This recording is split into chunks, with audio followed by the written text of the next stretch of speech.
নগাঁৱৰ ৰূপহীহাটত কংগ্ৰেছ নেতা ৰাহুল গান্ধীক দিয়া ভাবুকিৰ বিৰুদ্ধে এজাহাৰ দাখিল। নগাঁৱৰ লাউখোৱা ব্লক কংগ্ৰেছৰ বিষয়ববীয়াই ৰূপহীহাট আৰক্ষী থানাত উপস্থিত হৈ দাখিল কৰিলে এজাহাৰ।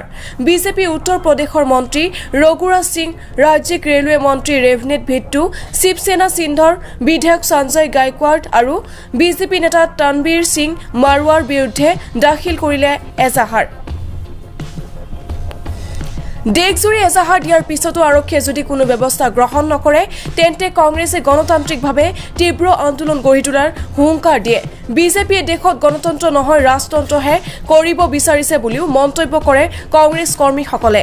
এজাহাৰ দাখিল কৰিয়েই থানা চৌহদৰ পৰা ওলাই আহি বিজেপিৰ বিৰুদ্ধে সাব্যস্ত কৰিলে তীব্ৰ প্ৰতিবাদ।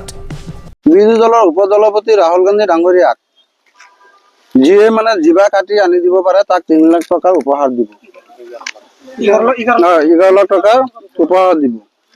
গতিকে বিজেপি চৰকাৰৰ যিবিলাক নেতা আছে তেখেতসকলে যি বিৰোধীক কটাক্ষ কৰি আছে, বিৰোধী ভাৰতবৰ্ষৰ পৰা বিৰোধীক নাইকিয়া কৰিব বিচাৰি আছে, তেখেতসকলে গণতন্ত্ৰ নহয় যি ৰাজতন্ত্ৰ কৰিব বিচাৰিছে তাৰে আমি বিৰোধিতা কৰি আজি আমি এই ৰূপহী থানাত আমি লাউখোৱা ব্লক কংগ্ৰেছৰ তৰফৰ পৰা আমি এখন এজাহাৰ দাখিল কৰিছোঁ আৰু আমি চৰকাৰ আৰু প্ৰশাসনক আমি আহ্বান জনাওঁ যে ইয়াৰ যাতে বিহিত ব্যৱস্থা লয়।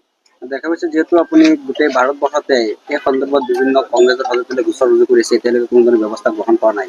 আগন্তুক দিনত আপোনালোকৰ পদক্ষেপ কেনেধৰণৰ হ'ব?